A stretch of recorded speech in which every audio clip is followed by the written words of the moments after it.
So we're going back to pre-colonial times here on the American continent. I'm the first president of the entire continent, and that might sound bold and brazen, but it's the responsible thing to do as the human race to have the noocracy rep, the global science rep,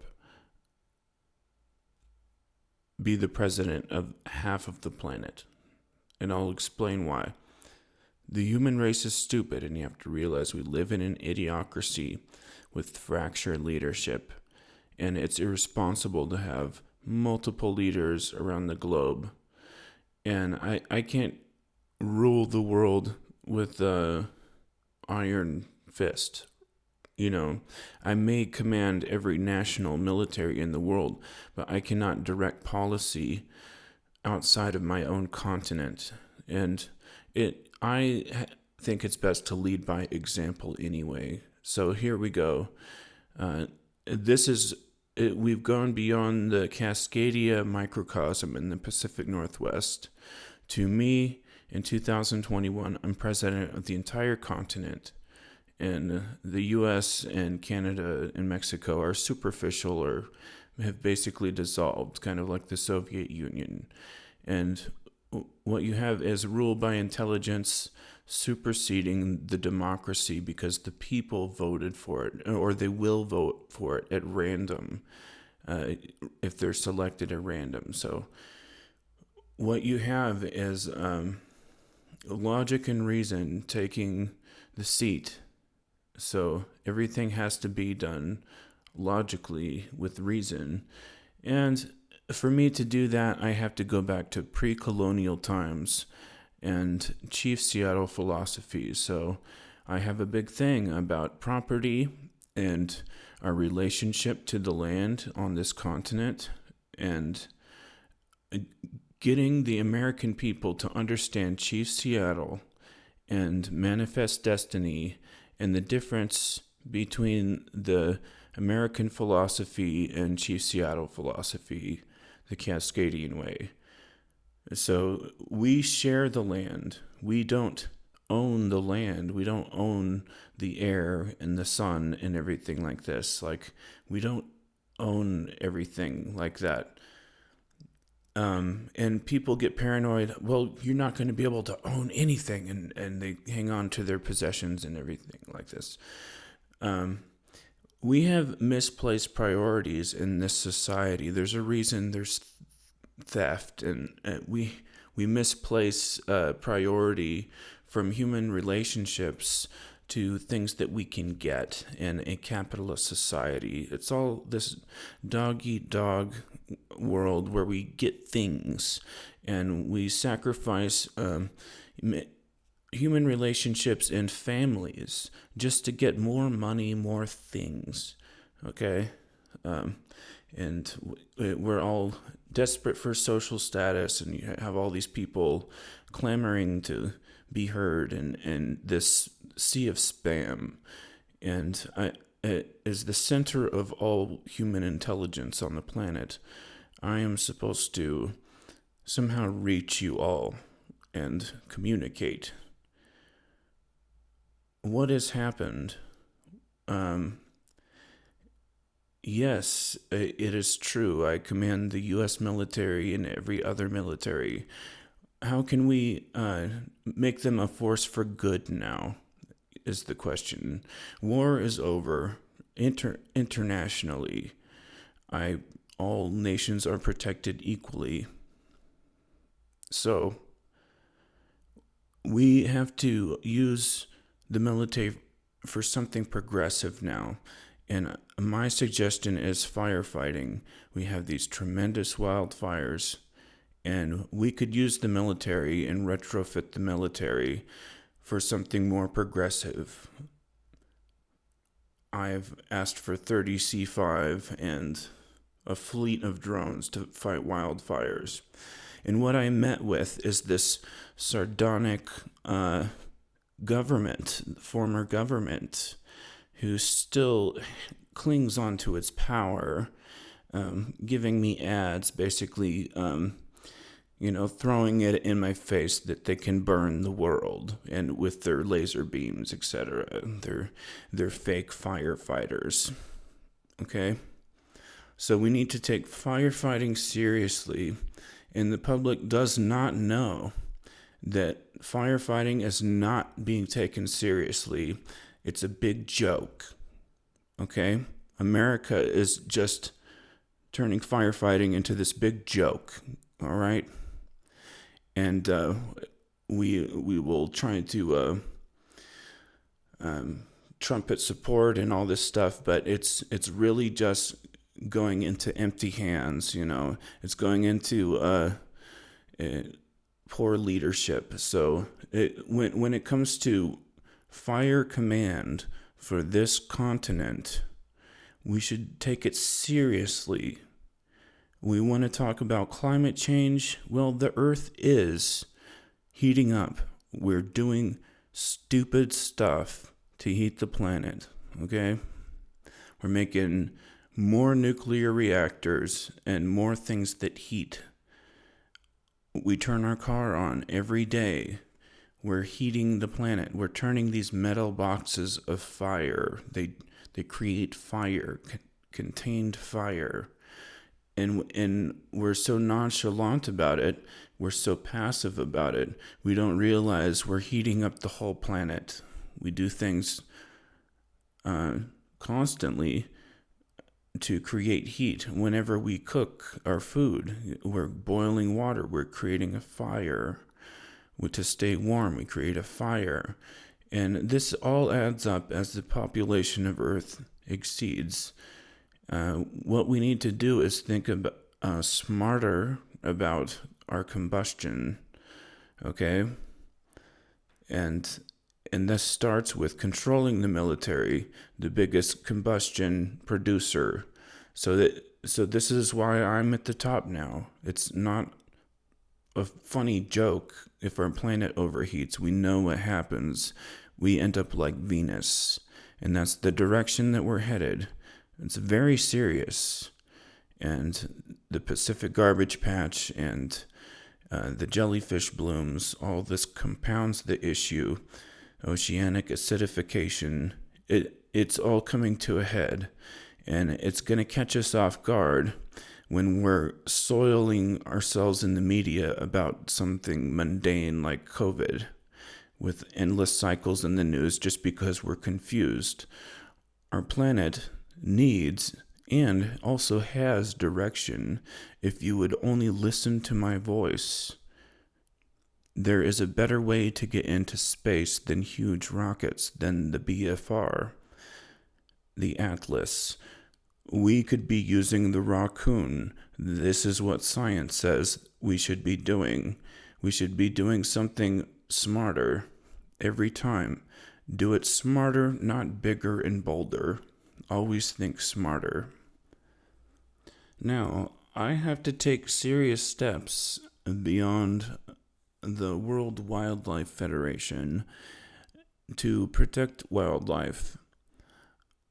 I predict that the wildlife on the African continent is in dire straits. It's in trouble. The rhinos, the elephants, they're going, and they're going to be gone if we don't do something about it. The monkeys, everything has to be kept in check so that we don't go too far. And with our deforestation, we're doing too much deforestation. And as leader of the free world, I want a global boycott on palm oil. We need to end the palm oil industry as a planet, as a cohesive effort to save our planet. And we have to consider monocrop culture and the effects on the environment. There are bigger issues at stake. Big oil will always be a bigger issue. We have created all these oil platforms, and with the World Army, it is my business to secure them. Are nations willing to help me secure all these oil platforms when we move to higher, more progressive technology? It's not a matter of should we do this? It's when are we going to change our behavior? Are we going to continue doing roadkill? Or are we going to take flight after 100 years of flight? Reaching outer space, Voyager 2 detected a large amount of plasma leaving our solar system, a wave of heat that exceeds as you leave our solar system, as Voyager 2 is being exposed to the actual solar radiation of the larger universe. And this has become an intimidating concern for me regarding leaving our solar system. We need to make some sort of signal. We need to make contact with extraterrestrials if we're going to have proper interstellar galactic travel. Coming up with it on our own could take eons for something that they've already acquired and mastered. And the process of mastering intergalactic space travel is so racy. We can overshoot the distance, we can do things wrong, and I make it a big point that we need to make contact instead of continuing to have a scatterbrained approach where nations just shoot down saucer for study and trying to reverse engineer the craft. This could cause conflict with superior space beings, and we are not going to make the type of contact that will lead to the information we desire. We're too dumb to figure out how to put back Humpty Dumpty when we break these ships apart and shoot them down. So I am a proponent of open contact, and there are those who still fear open contact because it could be a security risk to Earth. And I am beyond all that, and to the idea that if you're going to have the potential to make such leaps and bounds across the universe, that you have already reached a state of evolution where you are beyond irrational conflict. As on Earth, it is counterproductive for nations to be at war. It disrupts our economies. It is counterproductive, and no one wants to have conflict. We have seen what it does. It destroys the lives of everyone in the vicinity. When we don't have proper leadership, we have an issue of proxy wars and subversion, and this is troublesome, and it is going to disrupt the progress of our planet. So consolidation of leadership in trustworthy hands is finally at a precipice to where we have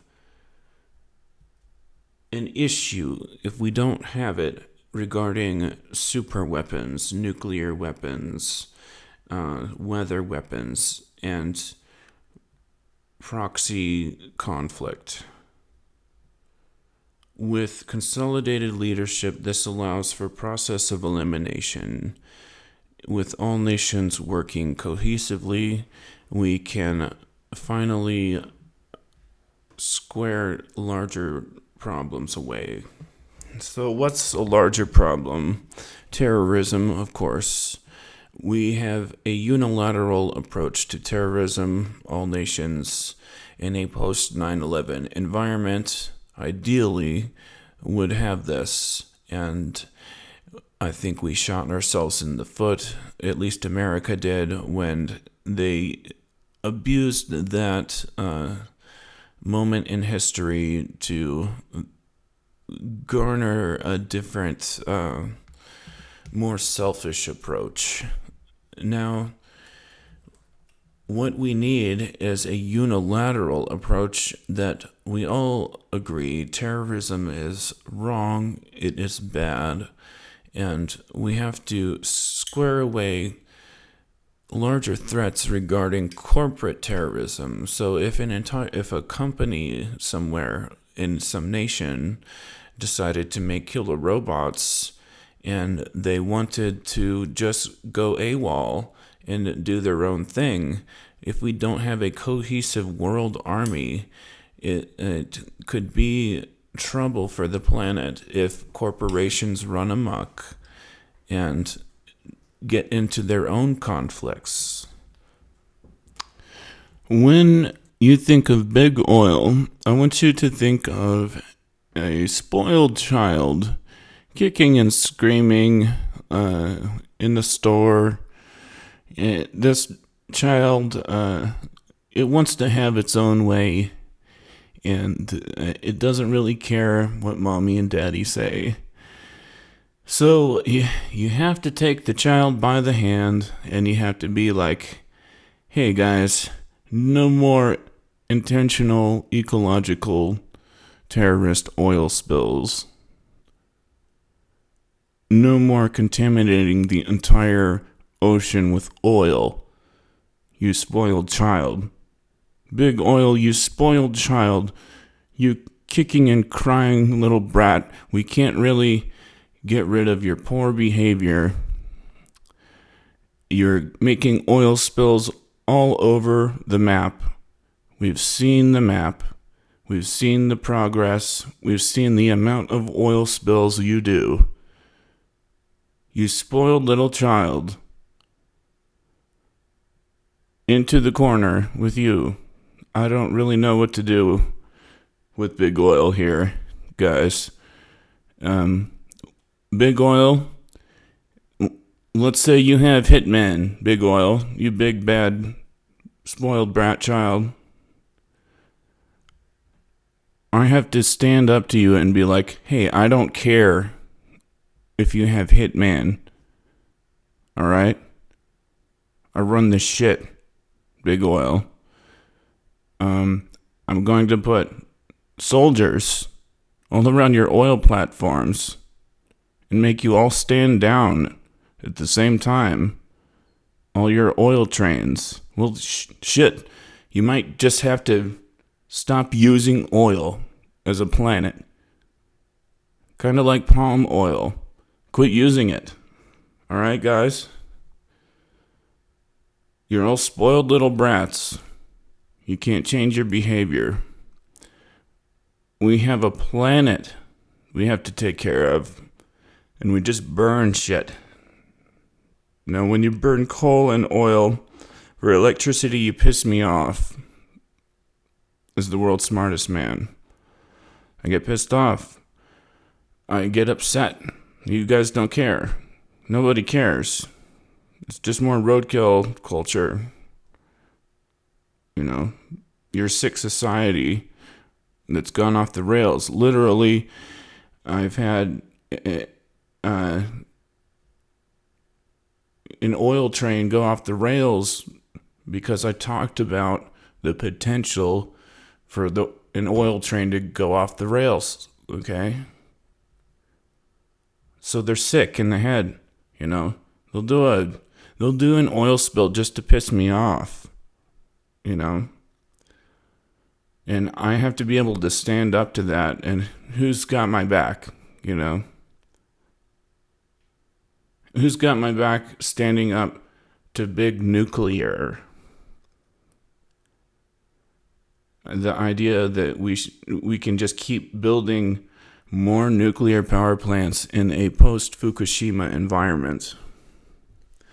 That is the idiocracy. Those are the morons. Okay? corporations that just want to feed their own mouths. And the world needs leadership regarding nuclear, regarding oil. It's not a joke. We've gone off the rails. The world needs leadership regarding wildfires. Okay? We've gone off the rails. We're a planet rudderless. Unless I take the wheel, you've got a rudderless planet with poor leadership from our parents' generation who were just doing shit ad hoc, They were selfish, and they didn't really care about our future. They wanted their big lake houses and everything, okay? And we got a lot of poor people that need homes around the world. COVID is not an issue, okay? We've got poor people who need homes around the world. Okay? We've still got a lot of hungry people, and we're about to transfer over into a totally new world that is doing a lot better off. We're going to be doing better across the board with all people, but we need to take a stand because they're still trying to demonize the poor and the homeless and create this sardonic, callous society. And the entire judicial system really needs to be shut down because it comes from an archaic, draconian society that didn't understand their own constitution.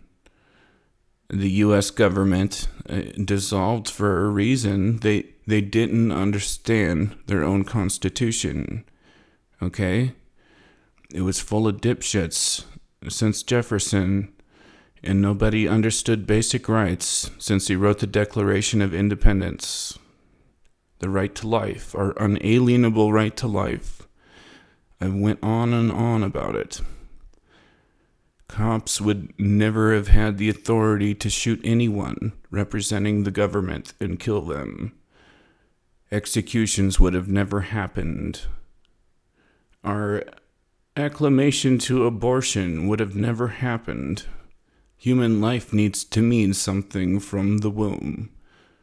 And yes, it's a rude awakening, and it's a hard transference to the new continent, Cascadia.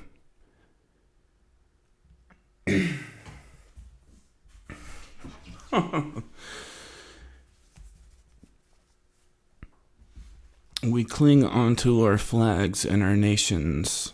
We cling onto these colors that are used to divide us, and there is a divide and conquer culture that has superseded us many times. It's been used as a weapon against us every time we try to do something that is big and progressive. There is a divide and conquer tactic used against it. So, starting a new nation, it is distracted with a new state. You see, there's always a distraction from the former government trying to cling on to its power. With the entire prison industrial complex against the 8th Amendment of the U.S. Constitution, that's a lot of so-called criminals to free. In a free and open society that values liberty, there would not be so many laws. The role of government is not to get into your private life. The role of government is not to break up the family unit and give the woman child support. The role of government is not to put fathers in cages. The role of government is to keep a sustained amount of liberty for the people, to keep pollution in check, to have regard for public safety.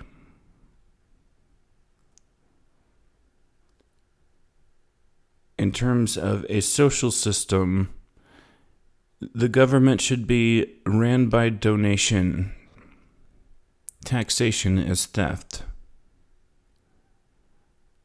If you allow society to run by donation instead, the people get to decide out of their own pockets what they support regarding social affairs, healthcare.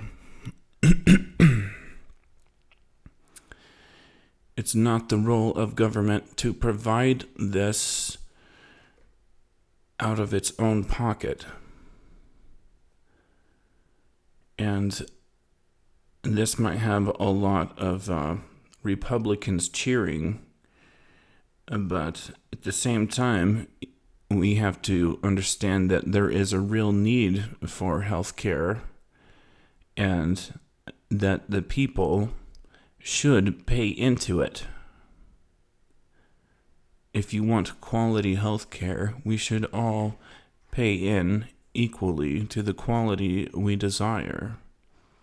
And philanthropists will be more readily willing to support such a society, and new corporations, new businesses trying to sustain themselves, trying to get on their feet, trying to make a start, will be happy to know that taxation is theft, that they are not going to be taxed out of business.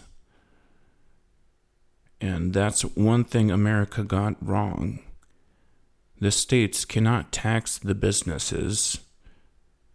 You run government by donation.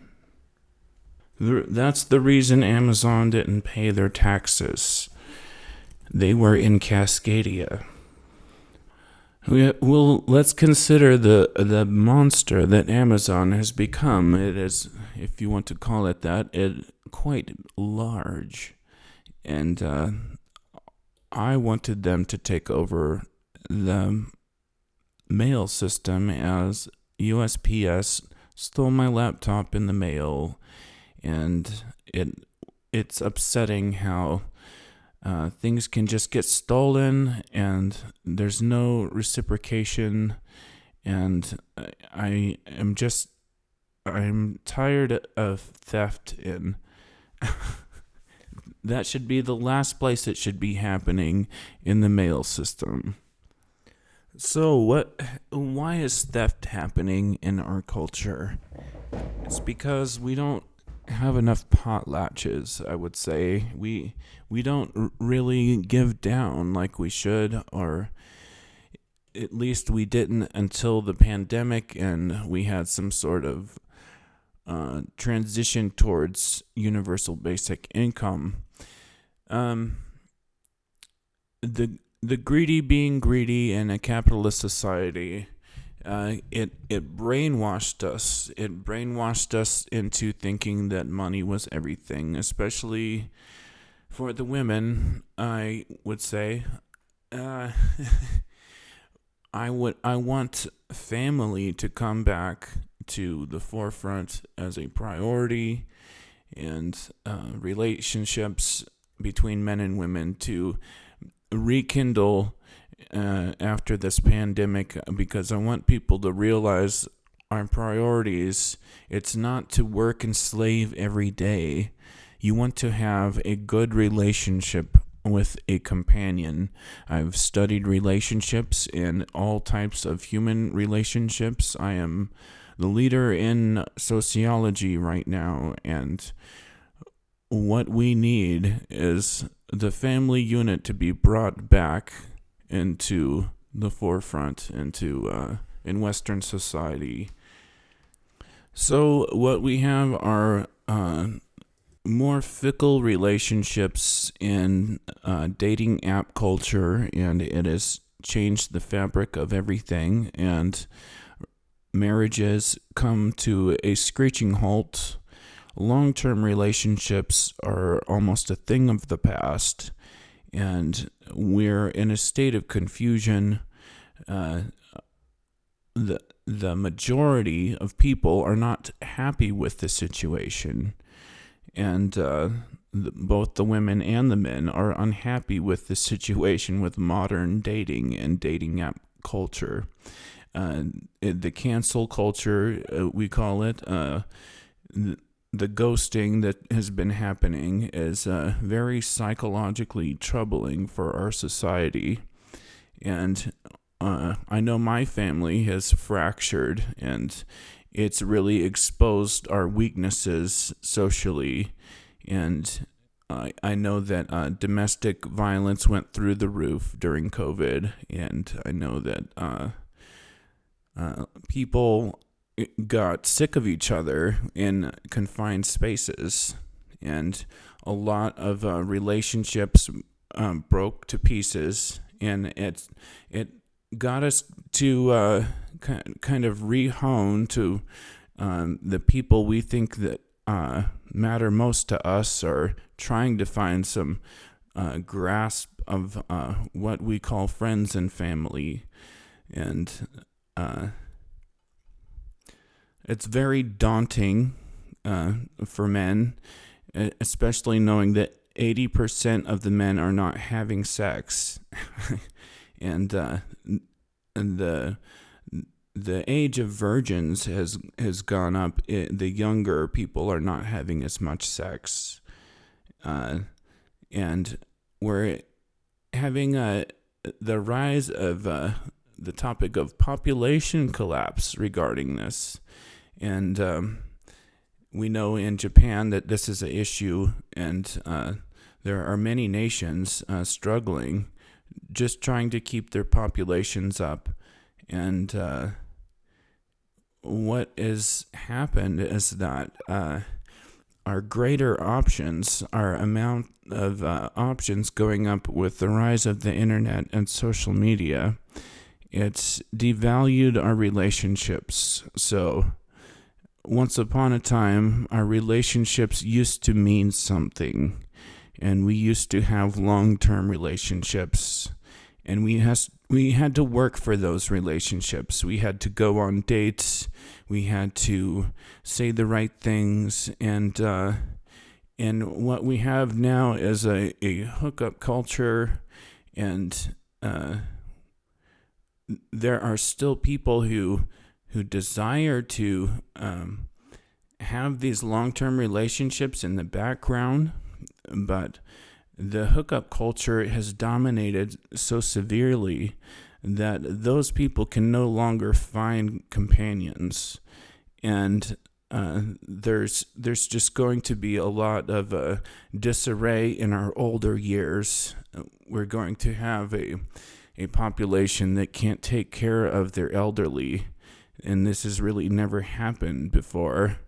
And there's going to be an overwhelming need to take care of old people in a sardonic, callous culture that where the young have been actually, hitting old people at random in the streets and stuff on video. So we need to really take after China in a way, in the Asian cultures, how they respect the elderly. In Western society, we don't have this kind of gear for respecting old people, and I can understand both sides of the coin, where it's really frustrating how slow they are learning things that should have been learned ages ago, and how we have to press on to focusing on ourselves, focusing on our own leadership and our own society. In And I'm not a fan of having fractured leadership in between the generations. We should still maintain our communication with the elderly, even in their older way of doing things. We should maintain communication with them. They still have seeds of wisdom, of course, and we know now that experience is not everything, but it is something, and we should always take it into consideration, even if it's with a grain of salt. Gosh, I can tell that I get unnerved just even thinking about them. Try to find your tranquility. So we need to switch from a society of punishment into a society of reward. Regarding theft, we never thought to reimburse the people who were stolen from. So instead of just punishing, that's not going to get you your things back, okay? Are you going to feel good that the guy was punished? Well, a sick person would. A sick person and a sick justice system would feel good about punishing that person. But we're going to change, and we're going to move beyond that justice system. And we're going to create a fund instead for people to be compensated. You're going to be compensated for your losses. And what this is going to do is create different priorities as a society. It just won't matter as much. If people are stolen from, it just won't matter as much. It's like the need to steal things is going to go down after universal basic income. The desperation of the poor, grinding to steal things to get by, is going to be a thing of the past. And this is why it is so much suggested by the intellectuals. We're going to create a better society if we reach towards universal basic income, because it is the poor who buy things. The rich will only pool their assets, and it is the poor who stimulate the economy. It also reduces crime and desperation.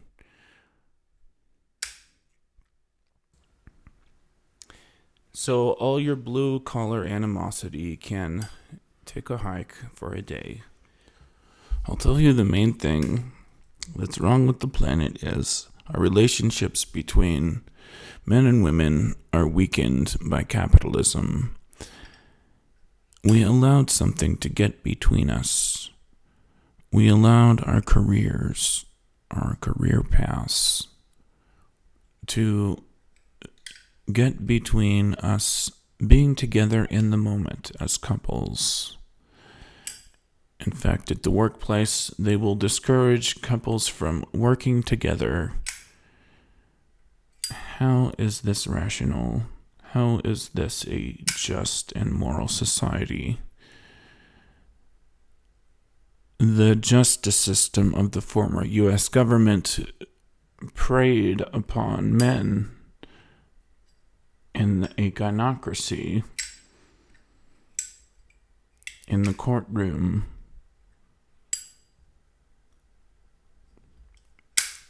Fathers got the raw end of the deal.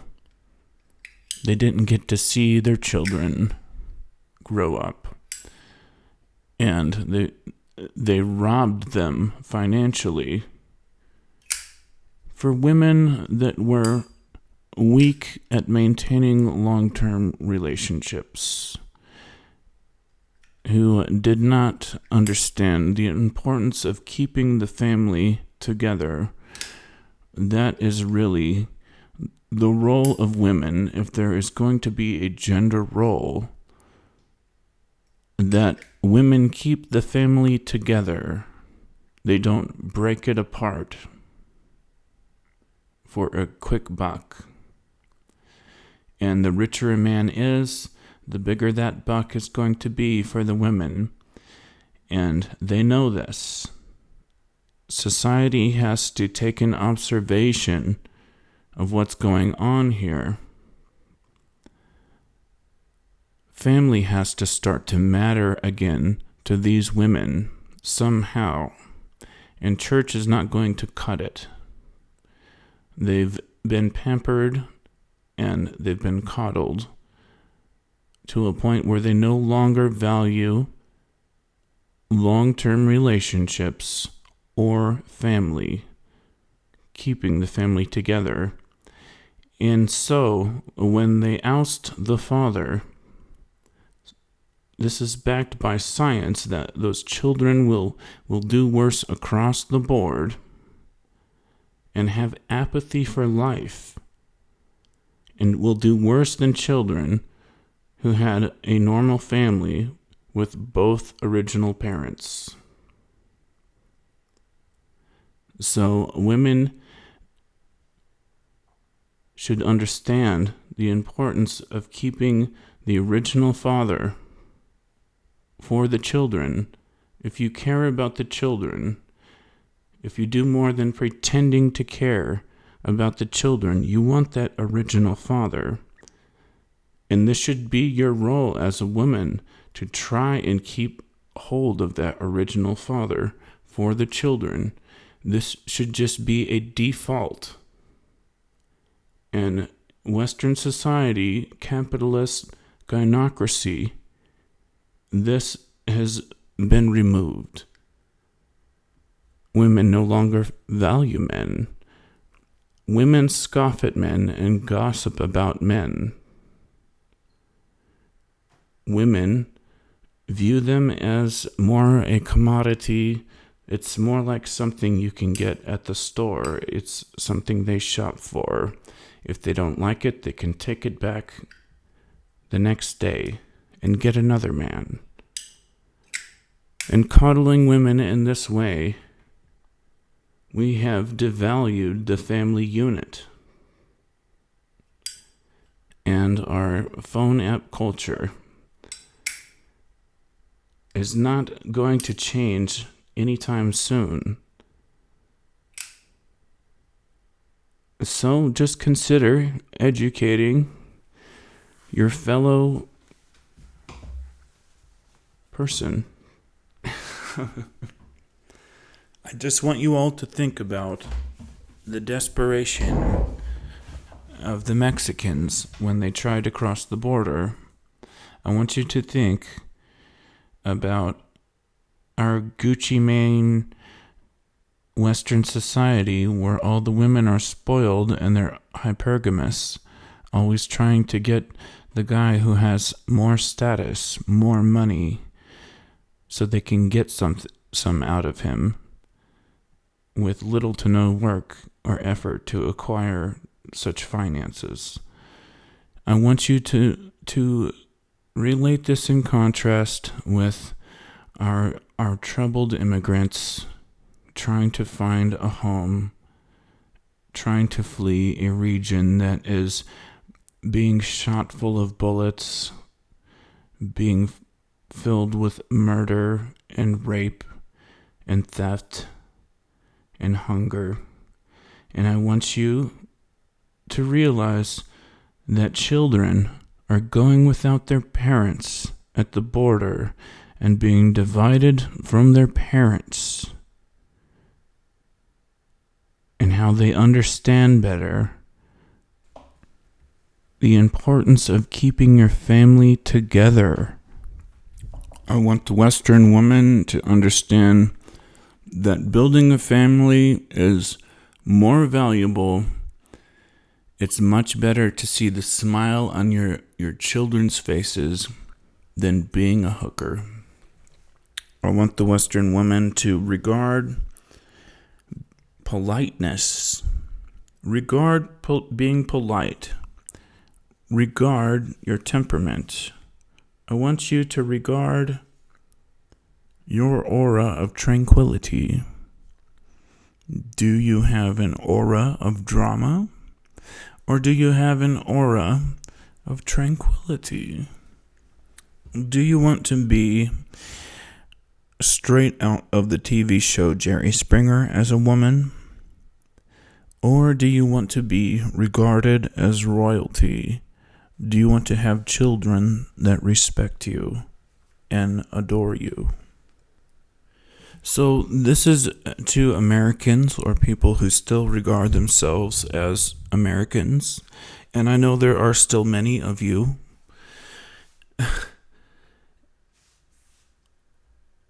I want you guys to understand that they've been killing our wildlife in Cascadia. Go ahead and refer back to the bison, the buffalo that have been slaughtered over the years. I want you to think about why there was that deal at DC with the guy with the buffalo helmet and everything, how peculiar it was when they had their takeover of the Capitol or whatever. How it seemed a little bit orchestrated, perhaps. Now, I just want you to think about that. Is there a message with that guy with the buffalo helmet? Is it an intelligence message? I always think about these things because that has been my concern for years now. And if they're just going to continue shooting our wildlife, and I see signs that say yes. I see, yes, America is still behaving in such a fashion. And I want you to recognize America's faults in genocide of the Native Americans and slavery, and to continue any such archaic practice in a covert, subversive manner. Arson in the West with laser beams on guardrails, etc., blow torches in the forest. I want you to take a look at the darker side of America and why I left the Union in 2014, why I started a new country in the Pacific Northwest, what we've been up against. I want you to see it in total transparency, how the media will omit your new nation for 8 years, how they behave, how they will burn you down, how they will wreck your apples. I want you to see the true America and America's face. I want you to see your pedophile president, Joe Biden. And I want you to wonder if he was even properly elected. I want you to see the dog and pony show. I want you to question it. I want you to question America's path. And I want you to have a talk with your family about if it's headed in the right direction. I started a new country years ago. I'm the president of the continent, depending on your intelligence. Who is ready to handle such information that I command every military in the world?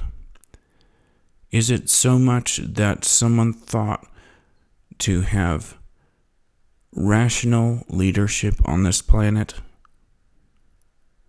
Is it so much to consider that one person might have actually thought about it? An asteroid has the potential to destroy our world. We are not prepared for asteroids. It is a fact. We are poorly prepared. We have not yet made a biosphere on the moon because we are poorly prepared. We're slackers. We're slacking off. We have not yet made proper communication with extraterrestrials because we are poorly prepared. We are slackers. We're making a poor effort at communication, at contact. So, with your help, I would like you, the people of Earth, to help me with Project Contact. I'm not trying to sell you something, but the idea that it is important, if we're going to get off this rock in a timely fashion for our own survival. My suggestion is a video projector in orbit as a welcome mat for our planet to say that yes, we are intelligent. We have been listening to your messages in the crop circles. We have been paying attention to your craft visiting our world. Here are some of the photos of the craft that have been visiting our world, and I will put them on a slideshow in orbit. I've been saving these photos for years. Yes, humanity is intelligent. Yes, we actually do have proper leadership if you focus. So, the human race, it turns out we can live up to 1,300 years old, well over 120, some 6, what have you. We can actually live well over the documented 256 years old. We can live up to 1,300. So, what makes us different that we aren't living that long yet? What I would say is going back to our relationships as men and women. We are not as close as we should be. We don't take care of one another in our old age. We have no one that loves us in our old age. And we end up with all these broken relationships. And I will tell you the bad part about this cancel culture is that in our old age, we have these so many broken relationships that the elderly have no friends, they have no family, and they can't make a friend, and they can't make a companion happen for themselves. And it's not just the elderly. I am seeing this happen in all ages. What it is our socially engineered society to be one way and not more open. And I will explain why this 21-year-old girl on YouTube didn't have any friends. She explained quite thoroughly. It is because we have socially engineered society to make us good workers, good students, okay? But we don't have time or any social structure for building human relationships just to make friends. Even with the innovation of social media and all this, science has proven that social media actually worked backwards and destroyed relationships that already existed.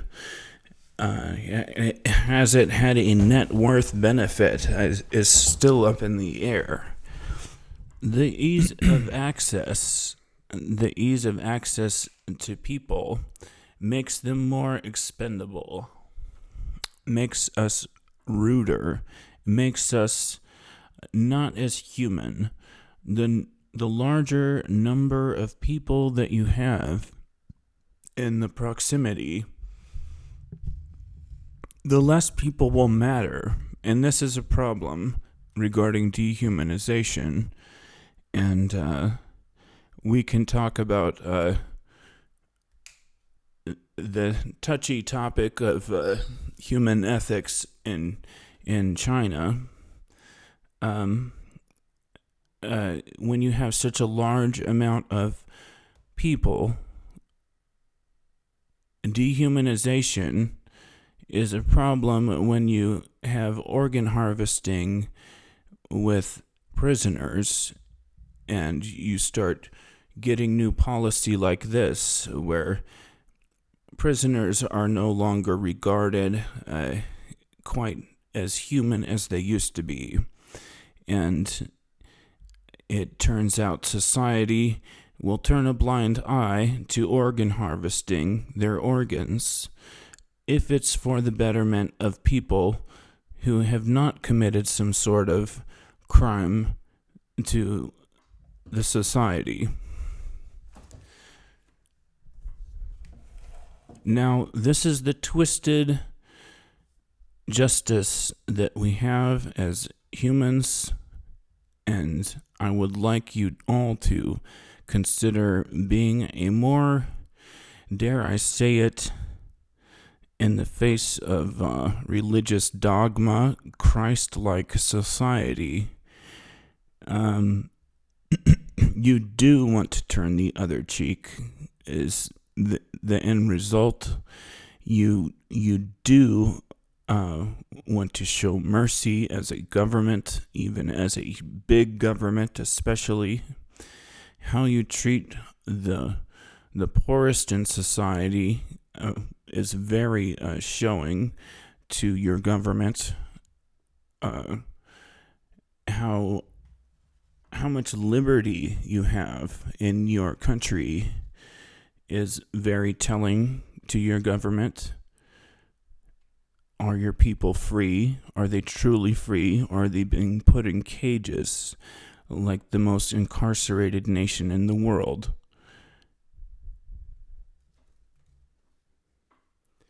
Is freedom a slogan? Is it just something you sing in songs like in America?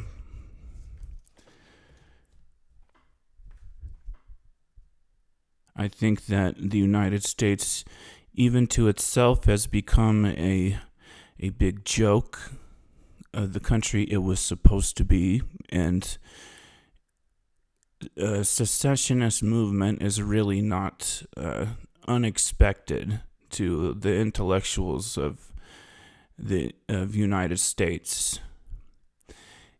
To see it happen in such a way where I am so isolated and alone in my new government should be very daunting to you.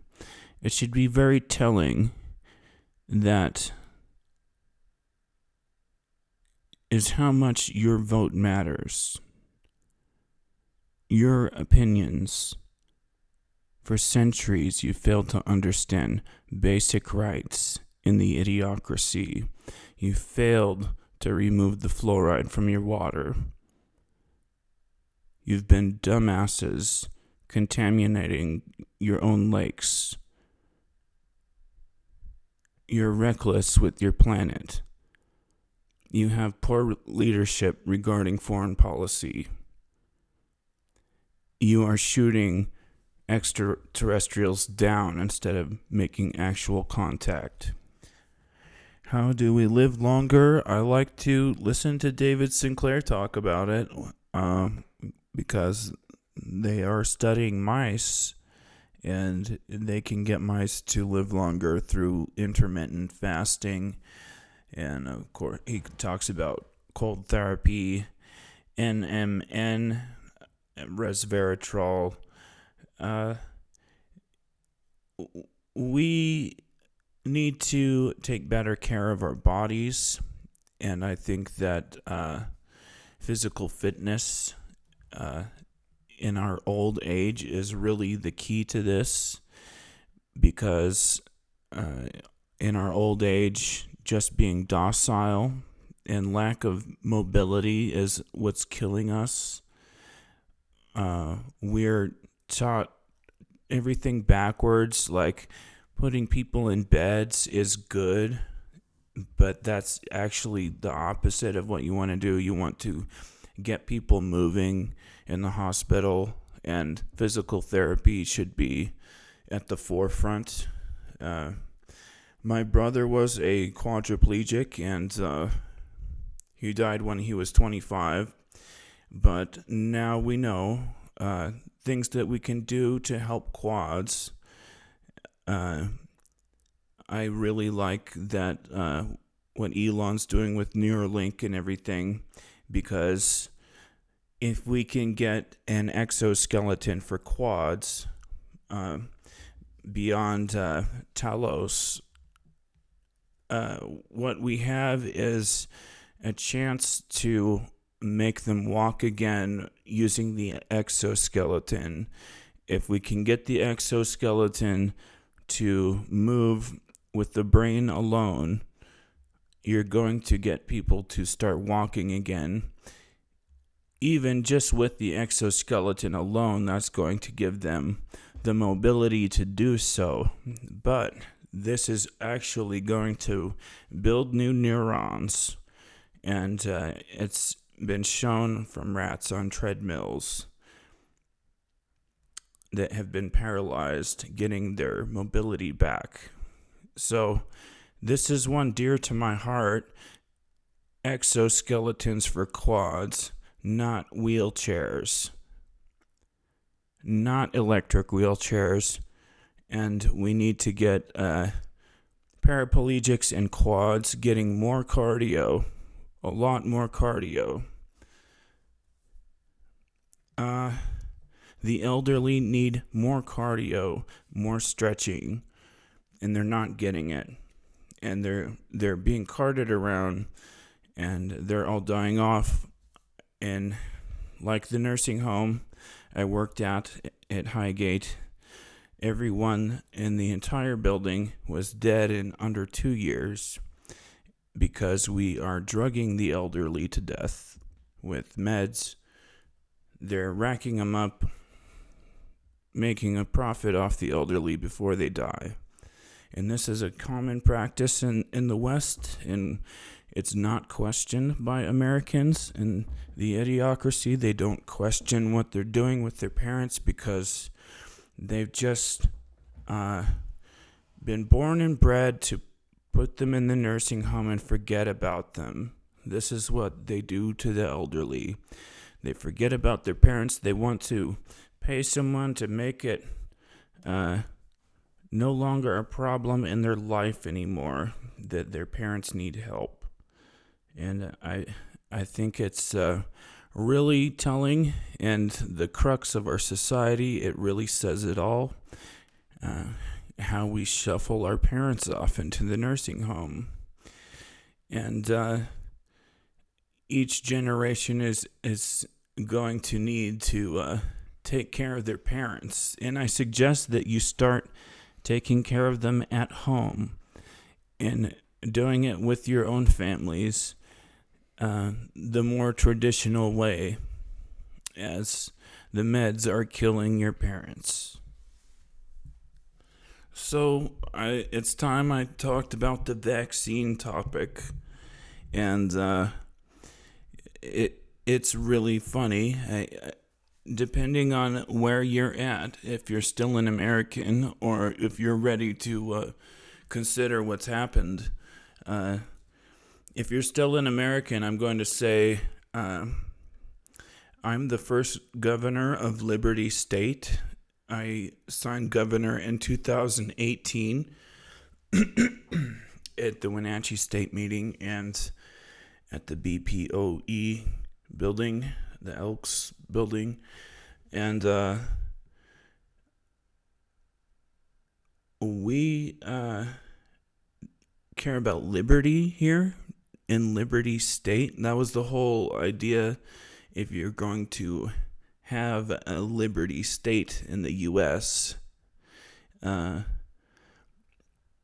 if liberty's going to matter, then Liberty State has to matter. And that's the whole standoff with the former government that's going on, is I'm simultaneously the governor of Liberty. And I have been living in smoke, constantly in a thick cloud of smoke with fires all around me. And our friend here said it was political, and I said, I hope not. I want to have a smooth transition, or with the former government, not a civil war or anything like that. Like, they can and have attacked me in the West, and I have not done anything, although it's easy to assume that I might have done things, Superstorm Sandy, all these things, it's easy to jump the gun and assume that I'm about to fuck with the East Coast, or I'm about to nuke DC, because the American system has thrown fatherhood out the window and essentially kidnapped my children. I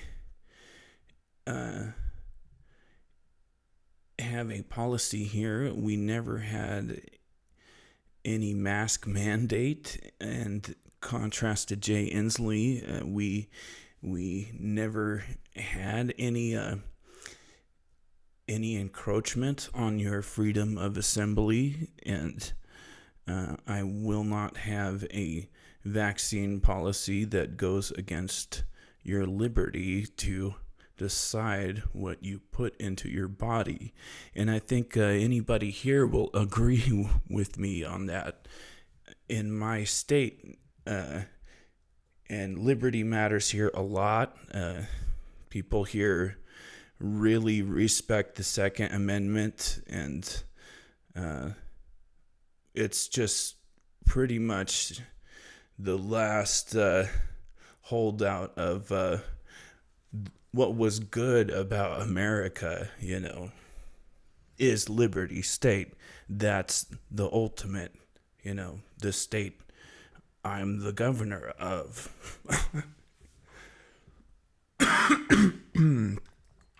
Do I need the state legislature and Congress to give me permission to start a new state? No, that's total bullshit, right? I'm telling you. And I don't have to petition the union until I want to, so it's not anti-American. It's just neutral. It's a new state that is not yet transparent to the American people. In the media, will not be acknowledged yet by Congress. And I don't expect Congress to acknowledge my state. I am so far ahead and beyond and more knowledgeable than all of Congress that it is pathetic to even consider petitioning the union for me. And I get my new state. I have a new state. And declaring an emergency, though, is pretty much out of the question. If I declare an emergency, who's going to help Liberty State? It's up to you guys, you other states, I think. If you want to support me in my new state, or me taking over the continent. See, I've gone beyond nationalism. Nationalism wasn't serving humanity, and a state, and it's all just a microcosm. If I had even a state, though, you can see the effect that it has affecting the entire course of the human race. It's like time travel. You're going to time travel to a totally different dimension where basically an advanced human society that was omitted by history. And I am going so fast, the military actually called this vaccine program thing they're going to do Operation Warp Speed. Maybe, I don't know if it's related, but it's just kind of like, well, to me, the vaccines are like vulnerability. It's basically putting a little sticker on how stupid the American people are, and the government can go, ha ha ha, we got them. We got the American people, they're all dumb. And we can put anything the fuck we want into their bodies at a moment's notice, and you can't do a thing about it. And that's kind of where we're at. It's kind of like, well, it really exposed the vulnerability and the gullibility of the idiocracy that I wrote about in my book. And what can I do? Start a new state, tell them about the importance of liberty, tell them about Jefferson and how he thought Congress was too bureaucratic to make decisions, and how he wanted to start a new country in the West as well. In Astoria, call it Astoria, he was talking about. Cascadia has been on the maps for over 100 years here. Oregon Territory, essentially. We're a different breed out here in the West, a breed of intellectuals, I like to say. Facebook might consider itself cutting edge, but we can see the encroachment on your freedom of speech when, the president gets banned in social media, the governor gets banned, and everything is called hate speech. So this is why I made FacebookDied.com some sort of bastion of free speech. It's not like I'm this Trump head pumping Trump down your throat, but he is also pissed off or whatever about the free speech thing. I think all traditional Americans should be pissed off that, Facebook is turning into this huge monster that can just call anybody this or that and ban them, and they're creating a big surveillance grid, and what they're doing is tracking all the websites that you go to on the internet. So really, it's your own stupidity. It's all our own stupidity for continuing to use Facebook, this huge surveillance network, anti-social media, I would call it. As, yes, the more we bicker about things online, mundane things that don't really fucking matter, it breaks our families apart, and it just exposes how weak we are socially. Social media exposes you to how fragile all our relationships are, and it makes them disposable. Anyone can be blocked, and I really don't like that aspect of Facebook. I feel that is what created this cancel culture, where if anything gets on your nerves about someone, you no longer have a debate about any of the topics that were bothering you, and there's no reconciliation. Instead, there's just, you block them out of your life or whatever. And it's troublesome in Western society when there's, it's family blocking family. It's so easy for us. And I just want you to all remember, like, well, that friendships and family, that is all supposed to be valuable, right? And so, and always look for things that divide us. What would the media try to use? The last thing they tried to use was, Muslim extremists. So if there's stuff like that going on, try to find like peaceful Muslims or something and talk to them on video or something and be like, what do you think about, the media trying to smear Muslims and create this fraud war on terror or whatever? And you have to take it like do the opposite of who they want you to hate, and figure out what's going on. At least they're always trying to divide us with some bullshit, and we always have to remember to be like unified and not let trivial shit get between us, because that's our weakness. That's our big weakness as humanity, Even extraterrestrials could like swoop in. Fucking, you guys are so disorganized. You all hate each other on Facebook. We're gonna fucking rock your shit. We're gonna make you really hate each other. And they're gonna use some fucking worm that goes in your ear that makes you fucking annihilate all your family members. And you're gonna really appreciate, like, well, we could have just been friends on Facebook still. Like, another thing I don't like about Facebook is the hierarchy of moderators, and it shows you the microcosm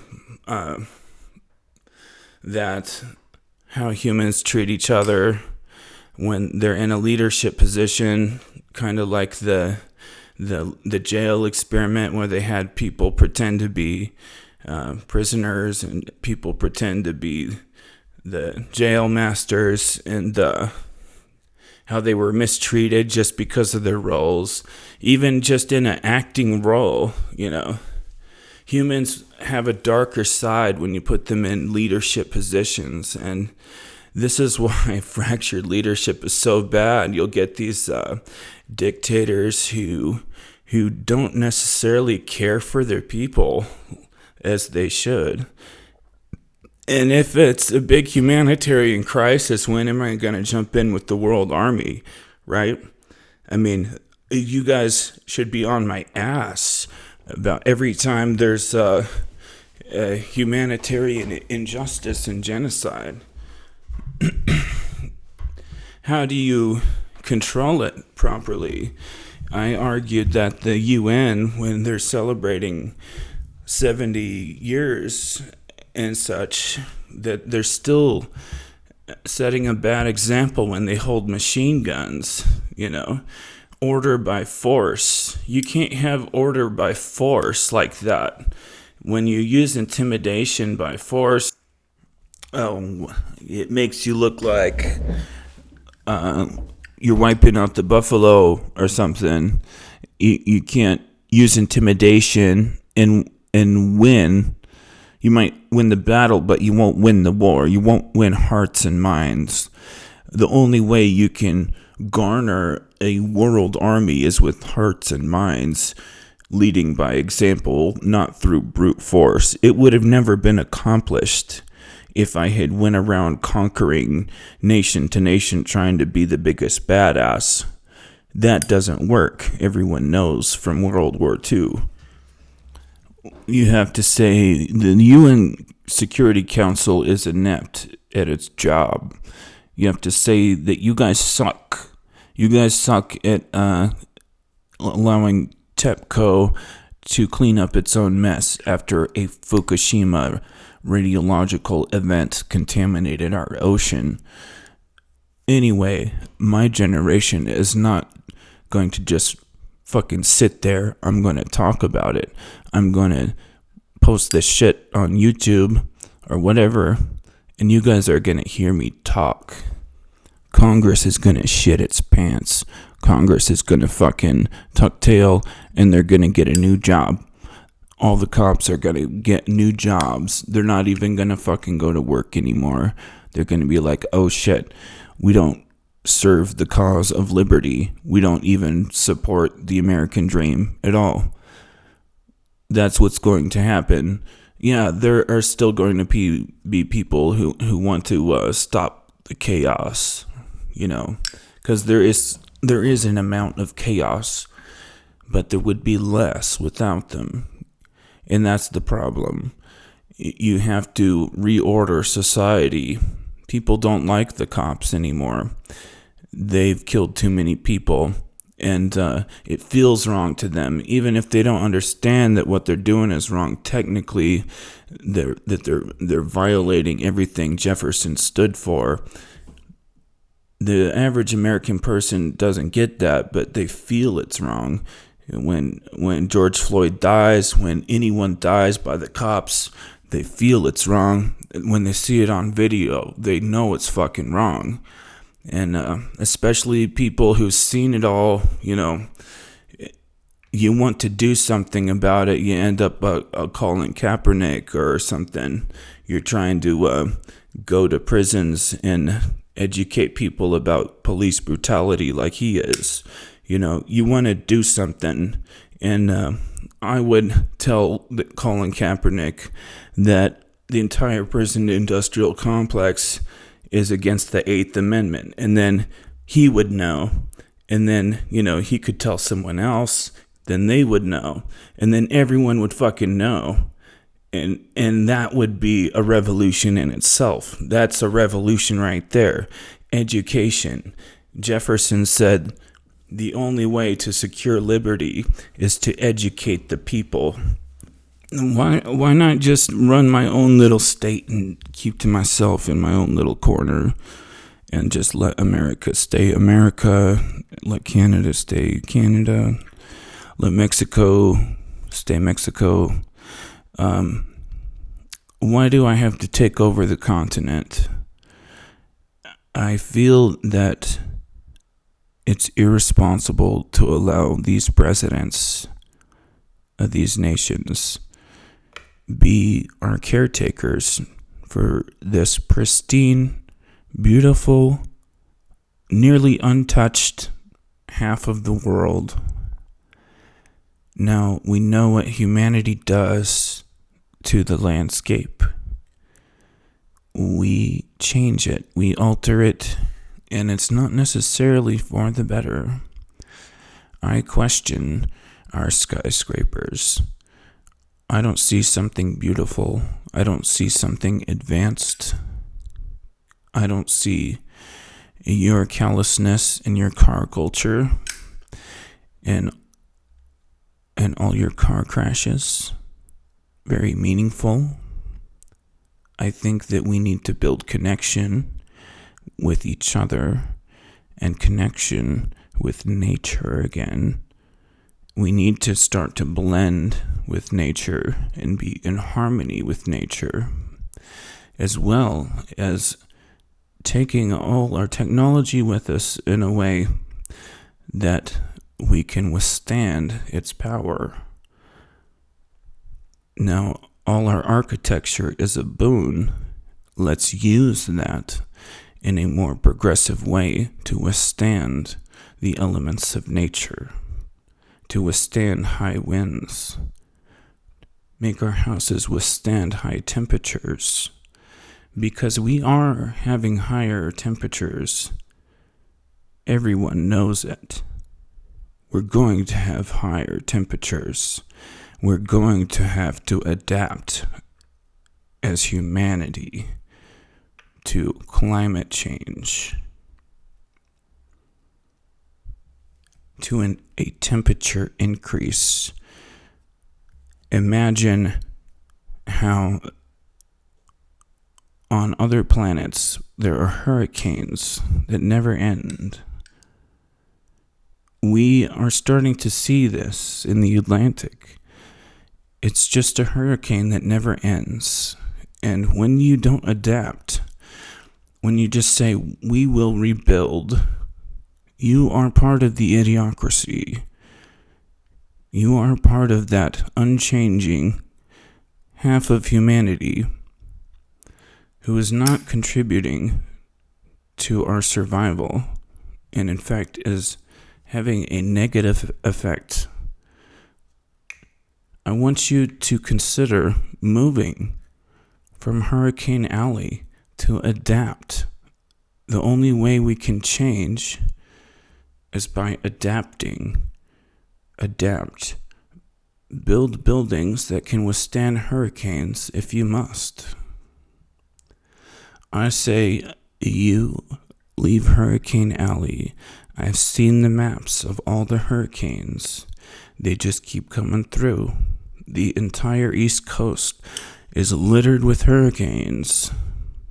It's not going to end. If you don't move, you are really part of the idiocracy. You are not adapting. Things can change in an instant on this planet. If we don't adapt, it's all lost. Now just consider the boon of having an international space station like the ISS grow into a city. If we have an international city in orbit that we must protect, this really unites all nations to a cause. It really allows us to have an international orbital chance for a new type of society unbound by nationalism, a neutral zone that must be protected by all nations, as all our satellites must be protected. If we are to attack one satellite, the orbital debris may affect and destroy other satellites.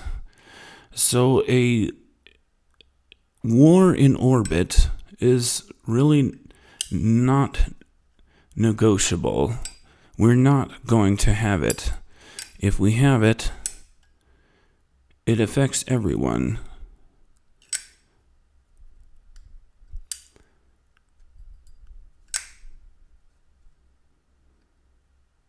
Now consider colonizing new worlds. Do we still continue nationalism when we colonize Mars, when we colonize the moon? Was it a mistake to put the American flag on the moon? Yes, it was. You don't put an American flag on the moon.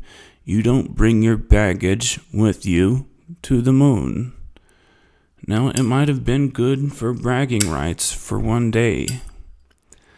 But when we bring our nationalism to the moon, we bring with it our national egocentric pride and our national conflict. Why would I bring nationalism anywhere unless there was such a cohesive world army? If we cannot get along as nations, how can we expect to get along with an advanced being from another galaxy? We have to show that we are responsible. We have to show that we are good for this planet, or we are ripe for takeover. We are begging for takeover. Habitable planets don't seem to be common. If you were an advanced space being and you saw what humans do to the Earth, would you be pleased with our civilization? Would you be happy with the Pacific garbage patch? Would you be happy with our effect on the ocean? Our ocean is dying, and we are the cause. We are the root cause. Are we going to change our behavior? Are we better than this? Are we going to allow Fukushima to continue to put radioactive waste into the ocean without question? Are we an idiocracy? I feel that in China you can see the evolution. We go from cars to bicycles to walking again. I suggest already in major cities that you have pedestrian zones in the middle. Take the cars out of the center of your city. Have a center for your city. Every town needs a town piano. It brings people together. When we don't have a center, for the planet, a center of consciousness for the human race, we are reckless. We could be doing better. And that is something I want to teach my parents. One word for everyone: welcomeness. Does your family have welcomeness for all its members? Does your country create an aura of welcomeness? Is it inviting to tourism? Does your company create an aura of welcomeness? Does your relationship give you an aura of welcomeness? Is there anyone welcoming on this planet? So, hydrogen to heat your homes, and like start making little small hydrogen torches, right? And put it in a tube of sand. That's going to be better than carbon producing stuff. The techs that we used to overclock our computers with, if I run them in series, you can make the thermal window generator, right? Those ceramic squares, when you charge them with electricity and they get frosty, the Peltier, the tags and the techs. Anyway,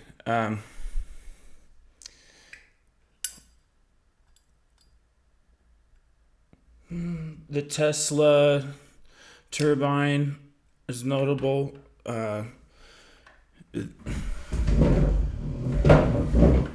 Tritium can be used.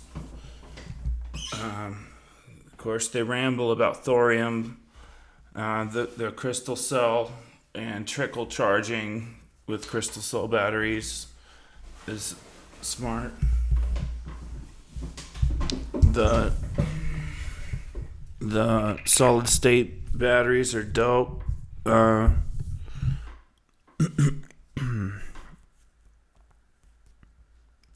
So hydroelectric doesn't have to dam the river to like get electricity. They could just use the surface of the river, and they don't have to displace a bunch of natives like that. A thing, I think that it's good. I think dams are good, though. If you could get the people to move, I don't know. The thing about it is they retain water, so retaining water on your continent is good. You want everything lush, and you want to irrigate everything. Irrigation is the first step to civilization. So the civilizations that do the most effort in irrigation will prosper the most if you want to build one. And I think I'd like to build a agricultural bread basket here on the West Coast. And I'm so fucking smart. I could just desalinate the ocean with membrane desalination. And I don't know. It's time to do something major like that. Like they're having droughts, and we can turn the desert green now if we just make grids of sticks and have proper irrigation. And they need it now. Captain Kirk was bitching about how we ought to be funneling water from the Columbia to California. And he's like, I got people who'll do this. Like, I mean, wasted water is really... He makes this sort of solid argument, and the people of Cascadia have mixed feelings about this, And I think there's a middle way, maybe the middle way, because you don't want to suck it dry because the fish have to run, and the fish are dwindling, and I'm trying to keep the salmon sustained, and to do that, you really have to make sure we don't screw up all our waterways, and I have to make more fish hatcheries, and I have to take down some of the dams. And it's really sad because I look at how the fish used to be 100 years ago, and they were gargantuous. And here I am really worried about the Nooksack, and how it's just the fish aren't there like they should be. And I think we've really run the planet into the ground with the Great Barrier Reef turning gray. It's really sad to see the coral go, and this is really a crisis time for the planet, that we're too caught up in our own stuff to really notice that we're in the middle of a sort of a mass extinction, and our species are just dying off. And I want to be an optimist and have hope for humanity, and it's really hard when you've been compartmentalized for study or whatever reasons, for hate speech and all this. You have to deal with the dilemmas of just the inept social capacity of the average person to communicate anything deeply. It's just a daunting time, and we have to look to our intellects for guidance. And that's the point of a noocracy, is to have rule by intelligence. So all the experts of your field, we all contribute to making the representative the most educated person possible regarding the priorities of our planet.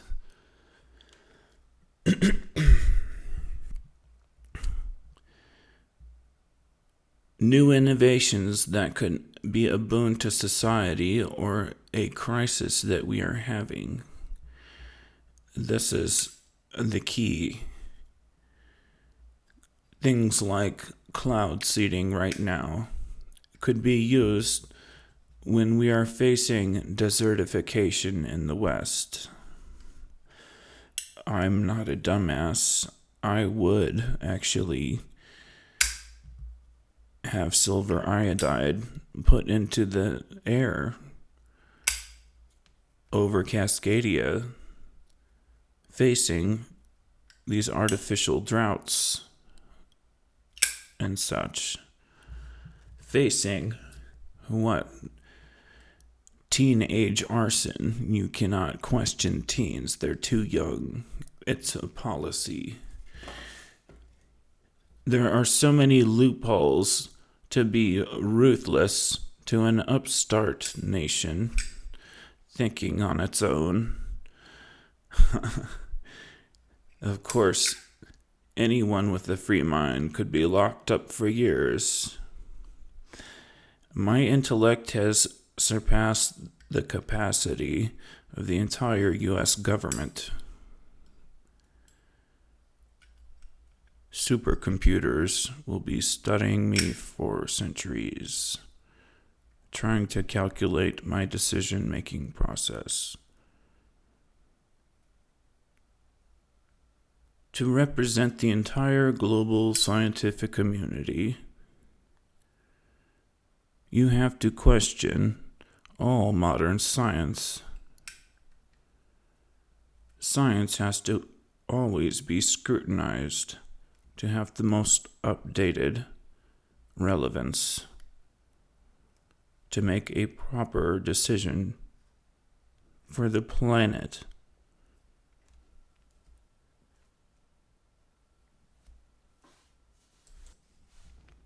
The ultimate is a companion who is with you 24/7 by your side, always there with you. When alone, our mortality increases by 40%, worse than alcoholism at 32%. Always keep this in mind. The importance of a long-term companion who has consideration for your long-term health.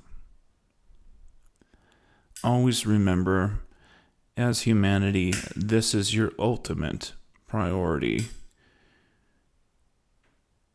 Remember how important it is that we take better care of one another. To reach such years as 1300 will be most difficult.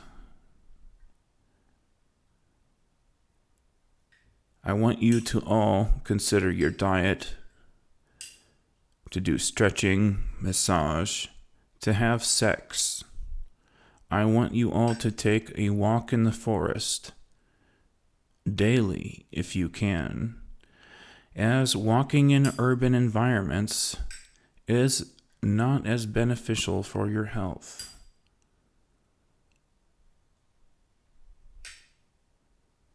Always remember the importance of staying in motion,